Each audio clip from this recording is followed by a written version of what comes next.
दोस्तों, अगर हार के बावजूद भी आप भारतीय क्रिकेट टीम का समर्थन करते हैं, रोहित को बेहतर कप्तान मानते हैं, तो वीडियो को लाइक कीजिएगा। लाइक टारगेट 150 लाइक्स का है, तो लाइक करना ना भूलें।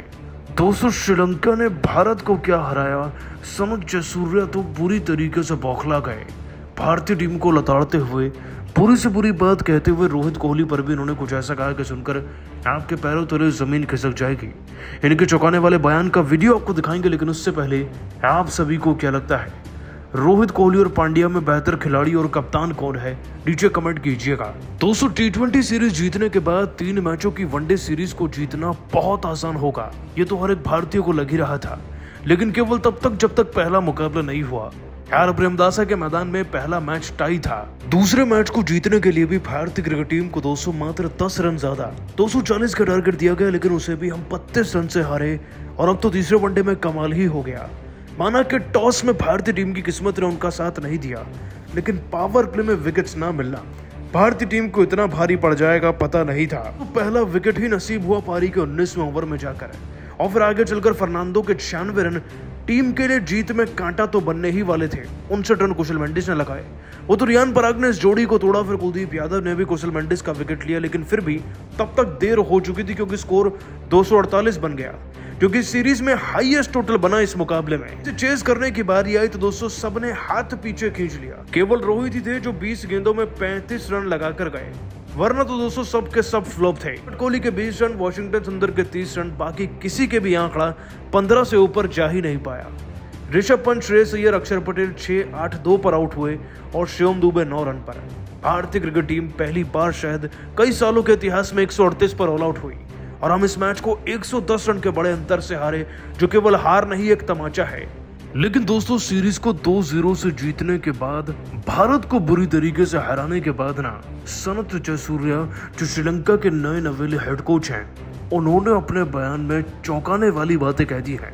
गौतम गंभीर की कोचिंग के अंदर रोहित शर्मा की भारतीय क्रिकेट टीम को हराकर जयसूर्या ने अपने भड़काऊ बयान में कहा, जीतना किसे कहते हैं ये कोई भारतीय क्रिकेट टीम से सीख सकता है, लेकिन लड़कर जीतना और अपने देश में दूसरे देशवासी को ये बताना कि आप हमें हल्के में नहीं ले सकते, इस तरीके से जीतना है, तो आप श्रीलंका को फॉलो कर सकते हैं। श्रीलंकाई टीम ने वो किया है जो 27 साल में नहीं हुआ, और जो अच्छे से जानते हैं उनको पता होगा कि श्रीलंका की टीम 15-20 साल पहले कैसी हुआ करती थी। वक्त आ गया है उसी श्रीलंका की टीम को वापस से लाने का। मैं जानता था कि रोहित शर्मा उम्दा खिलाड़ी और कप्तान है, वो टीम के लिए कुछ भी कर सकते हैं, लेकिन विराट कोहली और बाकी खिलाड़ियों को दबाव में लाना, उनके अर्ली विकेट्स लेना ही हमारी इकलौती रणनीति थी, जिसमें हम कामयाब भी हो गए। और इसमें सबसे ज़्यादा मदद हमारी भारतीय टीम के खिलाड़ियों ने ही की है। उनके खिलाड़ी इतने ज़्यादा सुस्त हो चुके हैं सक्सेस के नशे में चूर होकर, कि जीत अब उनके लिए मायने ही नहीं रखती। शायद इसीलिए वो हार गए। लेकिन अभी तो एक ही इतिहास बदला है।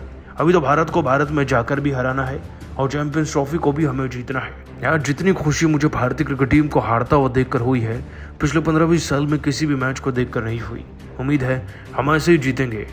दोस्तों, जयसूर्या ने तो धज्जियां उड़ाकर रख दी भारतीय टीम की। वैसे हम डिजर्व भी यही करते हैं, क्योंकि हारे ही कुछ ऐसे हैं। वैसे आप सभी को क्या लगता है, रोहित शर्मा को टीम में किसे खिलाना चाहिए और किसे बाहर बैठाना चाहिए? नीचे कमेंट करके उसका नाम जरूर बताइएगा। दोस्तों, अपने करियर के पहले ही वनडे मैच में गेंद हाथ में थामकर रियान पराग ने बड़े से बड़े रिकॉर्ड को धाराशाही कर दिया। आखिरकार रियान पराग ने क्या क्या रिकॉर्ड बनाए गेंदबाजी से। दोस्तों, आपको उनकी गेंदबाजी का वीडियो दिखाएंगे और रिकॉर्ड का भी, लेकिन उससे पहले आप सभी को क्या लगता है, क्या रियान पराग पांड्या से बेहतर ऑलराउंडर हैं भी या नहीं? नीचे कमेंट करके हमें जरूर बताइएगा। दोस्तों, वनडे सीरीज की आखिरी लड़ाई यानी कि तीसरा वनडे मुकाबला जैसे यार प्रेमदासा स्टेडियम में शुरू हुआ, वैसे ही सिक्का फिर से श्रीलंका के पक्ष में उछल गया। मानो टॉस ने तो कसम खा रखी थी कि श्रीलंका का साथ इस सीरीज में हर मैच में देना है। खैर, वो टॉस जीते, उन्होंने बल्लेबाजी चुनी, और दोस्तों बल्लेबाजी चुनकर आज श्रीलंका की टीम की शुरुआत पावर प्ले में फिर से बेहतरीन रही। जैसे कि दोस्तों पिछले मुकाबले में पहले ओवर की पहली गेंद पर विकेट मिला था, इस बार ऐसा कुछ नहीं हुआ। उल्टा दोस्तों, पारी के 10वें 11वें ओवर तक श्रीलंका की सलामी जोड़ी के बैट्समैन अविस्तिका फर्नांडो और साथ ही साथ निशंका ने इतने चौके छक्के जड़े कि अपने 50 तो पूरा कर ही लिए। साथ ही भारतीय क्रिकेट टीम के गेंदबाजों को तड़पा के रख दिया था।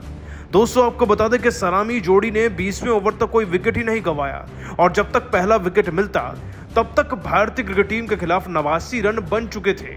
लेकिन दोस्तों पहला विकेट और पहली सफलता हमें अक्षर पटेल के हाथों में मिली। दोस्तों अक्षर ने सबसे पहला विकेट निशंका का लिया, लेकिन अभी भी मेन टारगेट यानी कि अविस्का फर्नांडो मैदान में 96 रन बना चुके थे।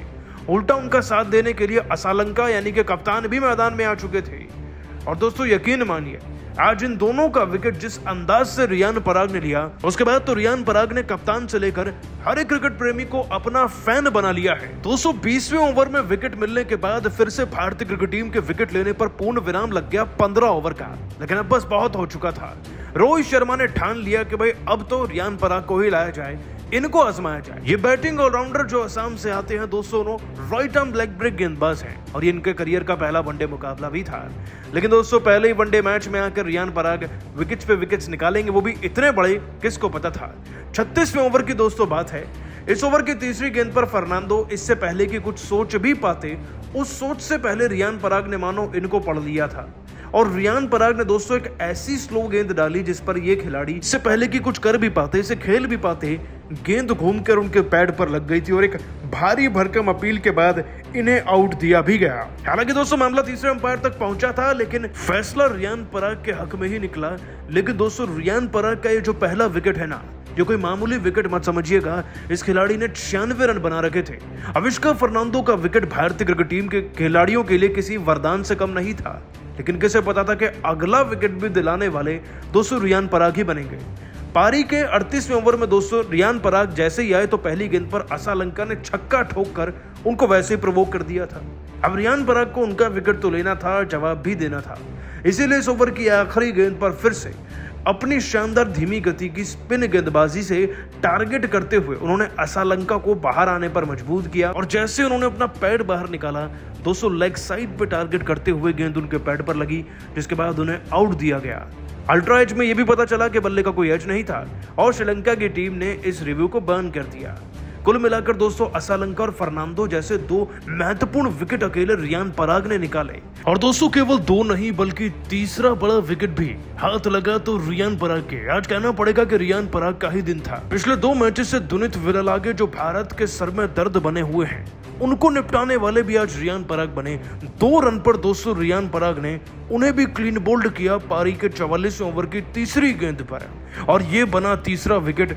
और दोस्तों रियान पराग ने जो 2 बड़े रिकॉर्ड बनाए हैं वो ये कि दोस्तों आज तक भारत की तरफ से 22 साल का ऐसा कोई युवा ऑलराउंडर नहीं रहा जिसने 6 की इकोनॉमी से 3 बड़े विकेट निकाले हों। और दूसरा रिकॉर्ड ये कि दोस्तों 22 साल की उम्र में स्पिनर गेंदबाज के तौर पर रियान पराग श्रीलंका की सरजमी पर इस स्टेडियम में 3 विकेट लेने वाले भारत की तरफ से पहले गेंदबाज बने हैं। दोस्तों आप सभी रियान पराग की गेंदबाजी को 10 में से कितने नंबर देंगे, नीचे कमेंट करके बताइए। दोस्तों टीम इंडिया के लिए मस्त बेंच सांसें रोक देने वाले तीसरे वनडे मुकाबले में श्रीलंका के ओपनर बल्लेबाजों ने भारतीय गेंदबाजों की उड़ाई धज्जियां। एक के बाद एक कई चौके छक्के लगाकर पूरे क्रिकेट जगत को कर दिया तंग। तो आखिर टीम इंडिया को मैच में किस गेंदबाज ने कराई वापसी? श्रीलंका ने भारत के सामने कितने रनों का रखा नामुमकिन सा लक्ष्य? किस बल्लेबाज ने बनाए कितने रन? भारत की तरफ से किस गेंदबाज ने लिए सबसे अधिक विकेट? अब तक खेले गए रोंगटे खड़े कर देने वाले मुकाबले की पूरी हाईलाइट तो हम आपको जरूर दिखाएंगे, लेकिन उससे पहले आपको क्या लगता है रोहित शर्मा और विराट कोहली में कौन है सबसे खतरनाक खिलाड़ी? नीचे कमेंट करके जरूर बताइएगा। दोस्तों वनडे सीरीज के अंतिम मुकाबले में एक बार फिर भारत और श्रीलंका आमने सामने कोलंबो के मैदान पर हुई। इस मुकाबले में भी श्रीलंका के कप्तान चरित असलंका ने टॉस जीतकर पहले बल्लेबाजी करने का फैसला किया और भारत को गेंदबाजी करने के लिए आमंत्रित किया। श्रीलंका की तरफ से ओपनिंग की शुरुआत करने मैदान पर अविष्का फर्नांडो के साथ पथुम निशंका आए। दोनों बल्लेबाजों ने भारतीय गेंदबाजों पर पहले ही ओवर से टूटकर प्रहार करना शुरू कर दिया। एक के बाद एक कई चौके लगाकर अपनी टीम के स्कोर को 3 ओवर में ही 18 रनों तक पहुंचा दिया। दोनों खिलाड़ियों का बल्ला रुकने का नाम नहीं ले रहा था, टीम के स्कोर को तेजी से आगे बढ़ा रहे थे। भारत के हर गेंदबाजों पर टूटकर प्रहार कर रहे थे। भारतीय कप्तान रोहित शर्मा को भी लगातार विकेट की तलाश थी, 3 गेंदबाजों ने विकेट नहीं दिला पाए। इसके बाद गेंदबाजी में रोहित ने परिवर्तन किया और स्पिनर अक्षर पटेल को गेंद थमाई। अक्षर पटेल ने अपनी जाल में फंसाने की पूरी कोशिश की, लेकिन ये दोनों बल्लेबाज संभल कर बल्लेबाजी कर रहे थे। फर्नांडो अपनी टीम के लिए तेजी से रन बना रहे थे, चौकों पर चौकों लगाए जा रहे थे। दोनों खिलाड़ियों के बीच एक अच्छी साझेदारी पनपती हुई दिखाई दे रही थी और अपनी टीम के स्कोर को इन दोनों बल्लेबाजों ने मिलकर 10 ओवर में ही 41 रनों के पार पहुंचा दिया। वहीं अक्षर पटेल विकेट के लिए अपने एड़ी की चोटी का जोर लगा रहे थे, लेकिन निशंका ने 11वें ओवर की दूसरी गेंद पर पटेल को शानदार छक्का जड़ दिया और अपनी टीम के स्कोर को 50 रनों के पार पहुंचा दिया। साथ ही साथ इन दोनों खिलाड़ियों के बीच अर्धशतकीय साझेदारी भी पूरी हो गई। इसके बाद ये दोनों बल्लेबाज अपनी टीम के लिए तेजी से रन बनाना शुरू शुरू कर दिए। अक्षर पटेल से लेकर वॉशिंगटन सुंदर हर गेंदबाजों पर टूटकर प्रहार करने लगे। श्रीलंका का स्कोर रॉकेट की रफ्तार की तरह आगे बढ़ रहा था। दोनों बल्लेबाज कोई भी ऐसी गलती नहीं कर रहे थे जिससे उन्हें अपना विकेट गंवाना पड़े।